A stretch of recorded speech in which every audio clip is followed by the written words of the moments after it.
Assalamualaikum warahmatullahi wabarakatuh. Salam sejahtera bagi kita semua. Om Swastiastu, Namo Buddhaya, salam kebajikan. Di setiap salam tersimpan doa.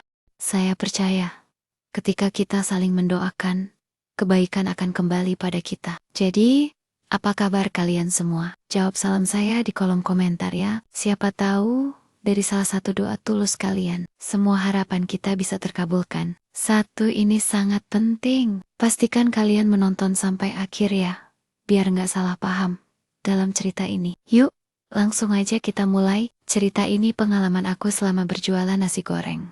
Santet di balik gerobak nasi goreng. Namaku Yuni, seorang istri biasa. Tinggal di kota kecil dekat jalur lintas. Aku dan suamiku berjualan nasi goreng. Kami pakai gerobak dorong depan minimarket. Letaknya pas di tikungan lampu merah. Tempat strategis. Tempatnya ramai sekali. Kami mulai berjualan sejak 5 tahun. Awalnya tidak pernah sepi sama sekali. Pelanggan datang silih berganti. Bahkan banyak yang sudah langganan tetap. Nasi goreng buatan suamiku memang enak. Racikannya beda.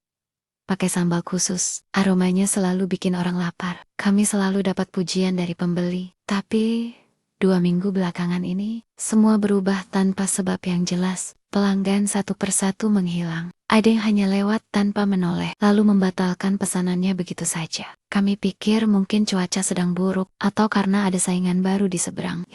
Ada gerobak nasi goreng baru buka seminggu lalu. Penjualnya pria paruh baya pendiam. Gerobaknya mengkilap, warnanya merah terang. Dan entah kenapa, selalu ramai pembeli. Awalnya kami tidak terlalu peduli. Tapi sejak hari ke-7, pelanggan tetap kami tidak muncul, padahal biasanya selalu datang setiap malam. Ada satu malam yang membuatku terdiam. Seorang pria datang memesan nasi goreng, ia makan 2 suap saja. Lalu wajahnya pucat seperti ketakutan. Ia berdiri tanpa bicara apa-apa, lalu pergi terburu-buru meninggalkan piring. Aku dan suamiku hanya bisa terdiam, karena ini kejadian yang tidak biasa. Malam berikutnya, kami menemukan sesuatu yang aneh. Bungkus plastik hitam kecil di bawah gerobak. Di dalamnya ada kain merah dililit benang. Ada paku karat menanjap di tengahnya. Dan bau anyir menyengat dari dalam. Aku tidak tahu siapa yang menaruhnya. Tapi sejak malam itu, suamiku mulai mimpi aneh setiap malam. Mimpi didatangi orang tanpa wajah. Dan selalu terbangun sambil berkeringat dingin. Aku mulai merasa ini bukan hal biasa. Seseorang ingin kami pergi dari sini. Seseorang tidak ingin kami berjualan lagi. Dan semuanya dimulai sejak gerobak merah itu datang. Malam itu kami tetap berjualan seperti biasa. Meski tidak ada yang mampir sejak sore, suamiku mencoba menyalakan kompor gas. Dan mulai panaskan wajan, seperti hari sebelumnya. Begitu wajan menyala, tiba-tiba muncul bau sangat menyengat, seperti daging busuk dicampur besi panas. Padahal tidak ada bahan apapun di wajan. Minyak belum dituangkan, nasi belum kami siapkan, tapi bau itu menyebar sangat cepat. Aku menutup hidung sambil menahan mual. Suamiku mematikan api dengan wajah bingung. Kami periksa bagian bawah gerobak dan menemukan cairan kental berwarna gelap. Warnanya seperti darah tua, menempel di sela roda dan sambungan besi. Bau anyirnya tidak hilang walau dibersihkan. Kami semprot pakai air sabun sampai 5 kali. Tapi malam itu tidak ada pembeli satupun. Gerobak nasi goreng di seberang malah makin ramai. Kami perhatikan dari kejauhan, ada yang janggal dengan para pembelinya. Wajah mereka kosong dan kaku. Tidak ada yang bicara satu sama lain. Semua hanya diam sambil makan, lalu pergi tanpa mengucapkan terima kasih. Seolah semuanya hanya bergerak tanpa jiwa. Aku semakin yakin ada sesuatu yang tidak terlihat sedang bermain di sini. Sesuatu yang berusaha menyingkirkan kami pelan-pelan. Sampai satu malam, saat hujan deras turun tiba-tiba, ada seorang perempuan tua berdiri di dekat gerobak kami. Ia menatapku lama sekali tanpa berkedip. Bajunya basah kuyup. Kerudungnya menempel di wajahnya, tapi ia tidak bergerak. Ia hanya berdiri dan menatap tanpa ekspresi. Ia berbisik sangat pelan, tapi terdengar jelas di telingaku. Kamu harus cepat pindah dari sini. Suaranya dingin, seperti air hujan. Lalu ia pergi berjalan tanpa menoleh. Langkahnya ringan, tidak meninggalkan jejak di tanah becek. Sejak malam itu, aku merasa sesuatu mengikutiku pulang. Bukan hanya rasa takut, tapi juga rasa seperti sedang diawasi. Sudah 3 malam, aku tidak tidur nyenyak. Selalu terbangun di jam yang sama. Tepat pukul 2:30. Selalu dengan rasa sesak di dada. Aku mimpi berada di tempat yang sama, lapak nasi goreng kami, tapi dalam keadaan sepi.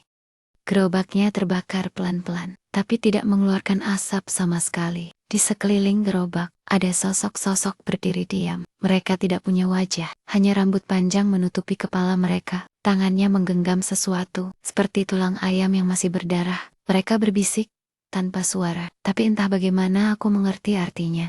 Kami tidak boleh jualan lagi. Kami dianggap mengganggu, dan mereka ingin tempat itu kembali. Aku melihat sosok yang berdiri di ujung tikungan, perempuan berbaju merah dengan kerudung hitam.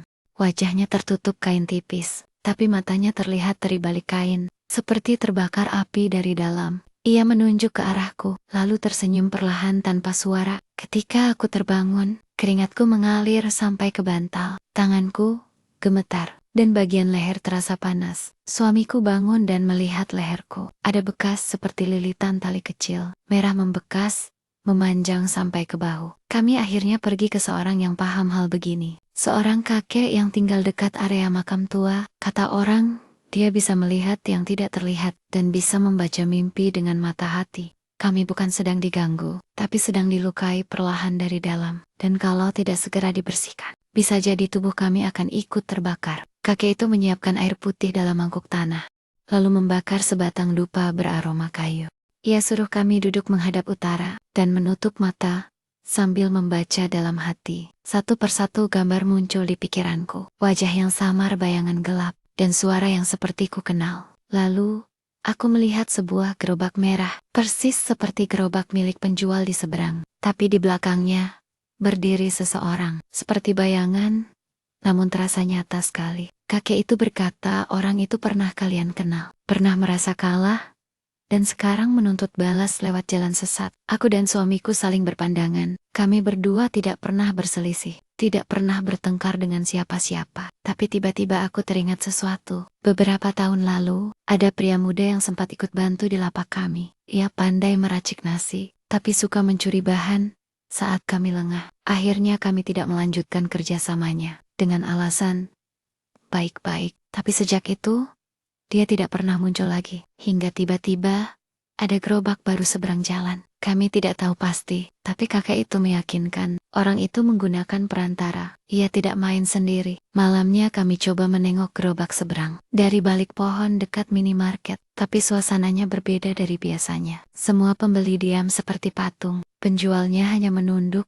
dan mengaduk nasi, tidak bicara sepatah kata pun. Tapi sesekali ia mendongak dan menatap ke arah kami. Mata kami bertemu, dan jantungku langsung berdebar sangat keras. Wajah yang dulu pernah duduk di bangku plastik kami, duduk sambil tersenyum, namun kini menatap tanpa rasa. Malam itu kami tahu, santet ini bukan kiriman dari orang asing, tapi dari seseorang yang pernah merasa dikecewakan. Sejak malam itu, suamiku mulai sering terdiam sendiri, matanya kosong seperti tidak fokus. Kadang tertawa kecil, tanpa alasan jelas. Ia bilang, tubuhnya terasa berat, seperti ada tali yang menarik dari dalam. Setiap malam, tubuhnya menggigil, keringat dingin menetes tanpa henti. Aku coba bacakan doa pelan-pelan, tapi suaraku seperti hilang di udara. Tidak ada reaksi darinya, matanya hanya menatap satu titik di tembok. Aku panik dan membawa air doa dari kakek tua itu. Air itu kutuangkan ke kepala suamiku. Ia langsung menjerit seperti terbakar, dan tubuhnya terguncang sangat keras. Keesokan harinya, kami kembali ke tempat kakek tua. Sosok yang mengirim itu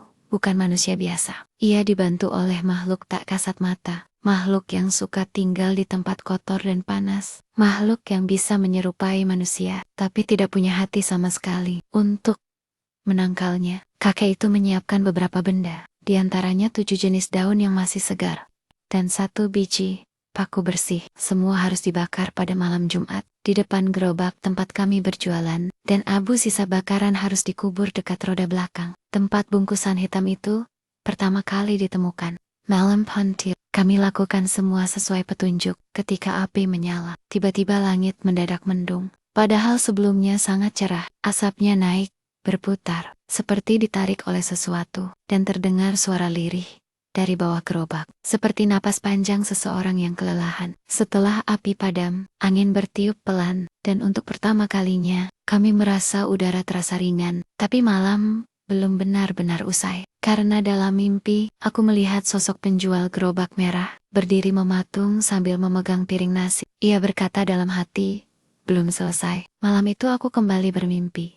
Langitnya redup, warnanya kelabu. Udara terasa dingin menyentuh tulang. Tapi kakiku terus berjalan pelan. Lorong sempit memanjang ke depan. Di atas kepalaku kain putih melayang. Seperti tirai tipis, bergoyang pelan. Setiap langkah terasa berat sekali. Dari ujung lorong, terdengar suara. Seseorang memanggil namaku pelan. Yuni, Yuni, Yuni. Suara itu sangat halus dan lembut. Seperti datang dari arah bawah tanah. Namun terasa dekat di telinga. Hingga membuatku menunduk diam. Di ujung lorong, aku berhenti. Ada ruangan kecil dengan cahaya remang. Sebuah meja kayu tua berdiri di tengah. Dan di atasnya ada sepiring nasi. Aromanya seperti terbakar ringan. Warnanya tidak biasa seperti hitam, namun tetap mengepul perlahan ke atas. Di sisi meja duduk seorang perempuan. Ia mengenakan kain panjang berwarna merah. Wajahnya tertutup sebagian oleh kerudung. Tapi satu matanya terbuka, mengarah padaku. Tatapannya dalam,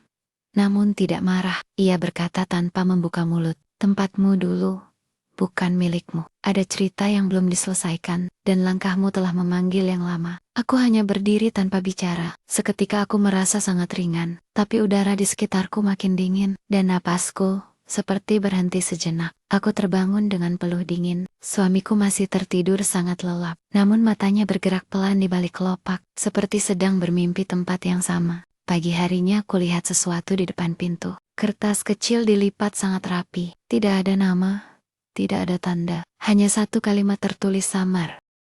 Jangan ulangi langkah yang sama. Tempat itu dulu telah dijaga, dan tidak semua yang pergi telah ikhlas. Kadang yang hilang masih menyimpan rasa. Aku mengingat cerita warga sekitar. Dulu ada penjual di tikungan itu. Perempuan yang ramah, tapi sangat pendiam. Ia tidak pernah terlihat lagi sejak gerobaknya hilang. Katanya malam itu gerobaknya terbakar sendiri. Lalu tidak pernah ada kabar darinya. Sejak itu, tidak ada yang berani jualan. Hingga akhirnya, aku dan suamiku datang. Malamnya aku kembali ke rumah kakek tua. Ia hanya berkata pelan dan hati-hati. Kadang bukan orangnya yang mengganggu, tapi rasa yang tertinggal dan belum pulang. Kalau kamu menempati tempat orang lama, maka jangan abaikan suara yang halus. Karena ada yang hanya ingin didengar. Malam Jumat, kembali datang. Kakek tua itu menyiapkan upacara terakhir. Tempat kami berjualan dibersihkan dengan air khusus. Dibacakan doa dan mantra penutup. Kami diminta membawa kembali gerobak ke rumah dan tidak berjualan di tempat itu lagi. Gerobak harus dibakar sebelum tengah malam, agar jejak yang tertinggal ikut terputus. Kami menurut, meski berat. Gerobak itu sudah seperti sahabat kami, teman bertahan hidup. Tempat kami menggantung harapan dan cita-cita. Angin bertiup sangat kencang, api sulit menyala, dan suara dari dalam gerobak terdengar pelan, seperti seseorang menangis. Pelan dan terputus-putus. Ketika akhirnya api menyala, gerobak itu mengeluarkan asap hitam sangat pekat, dan di dalam api, aku melihat bayangan. Perempuan tua duduk memeluk lutut, dengan wajah terbakar namun tersenyum. Kami kira semuanya sudah selesai. Tapi beberapa hari setelah pembakaran, suamiku jatuh sakit mendadak. Mulutnya sulit berbicara. Setiap malam ia mengigau, menyebut nama-nama yang tidak aku kenal, dan memanggil seseorang dengan kata maaf. Sampai akhirnya tubuhnya membiru dan tidak bangun lagi. Dokter tidak bisa menjelaskan sebabnya. Hasil pemeriksaan, semuanya normal, tapi napasnya berhenti. Dengan mata masih terbuka menatap langit-langit. Aku menguburnya sendirian, tanpa banyak tamu, dan tanpa suara. Kini aku kembali tinggal sendiri, dan tempat kami dulu berjualan sudah kosong kembali. Tidak ada satupun yang berani menempatinya. Di tikungan jalan itu masih tersisa bekas roda gerobak kami, dan bunga layu yang kadang muncul sendiri, tanpa siapapun yang meletakkannya. Kadang malam-malam tertentu, aku mendengar suara penggorengan dari jauh, padahal tidak ada siapa-siapa di sana, dan aroma nasi gosong yang masih tertinggal di udara. Tapi setiap kali aku melintasi tikungan itu, tempat lapak kami dulu berdiri, aku selalu melihat satu hal yang sama. Gerobak nasi merah di seberang masih tetap ramai. Pelanggan datang silih berganti setiap malam. Mereka makan dalam diam tanpa senyum. Wajah mereka tampak sama satu sama lain, seperti tidak pernah berubah sejak malam yang lalu. Aku berdiri jauh di seberang jalan, mengamati gerobak itu dari balik pohon. Penjualnya tidak pernah menoleh ke siapa-siapa. Wajahnya menunduk, tangannya terus mengaduk nasi. Aku merasa dia sedang tersenyum kepadaku, namun seperti menyimpan sesuatu di dalamnya. Aku melangkah pergi, perlahan. Setelah semua berlalu perlahan, setelah malam-malam menjadi sunyi, dan bayangan di tikungan tak lagi menampakkan diri, aku memutuskan satu hal yang pasti. Aku pulang ke kampung halaman, meninggalkan kota dengan segala kenangannya, meninggalkan gerobak yang pernah menjadi harapan, dan semua rasa yang tersisa di baliknya. Aku mulai hidup baru bersama keluargaku, menanam sayur di kebun kecil, menyiram pagi hari dengan cucu dan adik. Kami hidup sederhana, tapi tenang, tidak lagi dikejar bayang-bayang, tidak lagi diburu aroma yang aneh, dan tidak lagi mendengar suara dari balik gerobak. Kadang saat duduk sore di belakang rumah, aku masih teringat suamiku yang tersenyum sambil memasak. Teringat bagaimana kami dulu tertawa bersama, dan bagaimana akhirnya semuanya berubah. Tapi hidup harus tetap berjalan, dan sebagian kenangan memang harus ditinggalkan. Bukan untuk melupakan, tapi untuk memberi ruang agar hati bisa tenang. Karena tidak semua usaha berakhir dengan keberuntungan, tidak semua saingan datang membawa wajah ramah, dan tidak semua tempat boleh dihuni tanpa izin, bahkan oleh mereka yang berniat baik. Kini aku hidup bersama keluargaku, dan membiarkan waktu menyembuhkan perlahan. Dan jika suatu hari aku kembali melewati tikungan itu, aku akan menunduk, lalu membaca doa dalam hati, agar tidak ada lagi jiwa yang tertinggal di sana. Terima kasih telah mendengarkan ceritaku sampai akhir. Semoga kisah ini tidak hanya menjadi hiburan, tetapi juga menjadi pengingat bahwa setiap tempat menyimpan kisah, dan setiap kisah bisa menjadi pelajaran. Ingatlah, tidak semua kehadiran bisa dilihat mata. Jadikan cerita ini sebagai pelajaran, inspirasi positif untuk lebih peka, lebih menghargai, dan lebih hati-hati saat melangkah. Konten dalam video ini murni untuk hiburan semata. Apabila ada kesamaan nama tokoh, tempat kejadian, atau insiden tertentu, hal tersebut hanyalah kebetulan dan tidak memiliki hubungan langsung dengan individu, lokasi, atau peristiwa di dunia nyata. Wassalamualaikum warahmatullahi wabarakatuh. Shalom. Om Shanti Shanti Shanti Om. Namo Buddhaya. Salam kebajikan.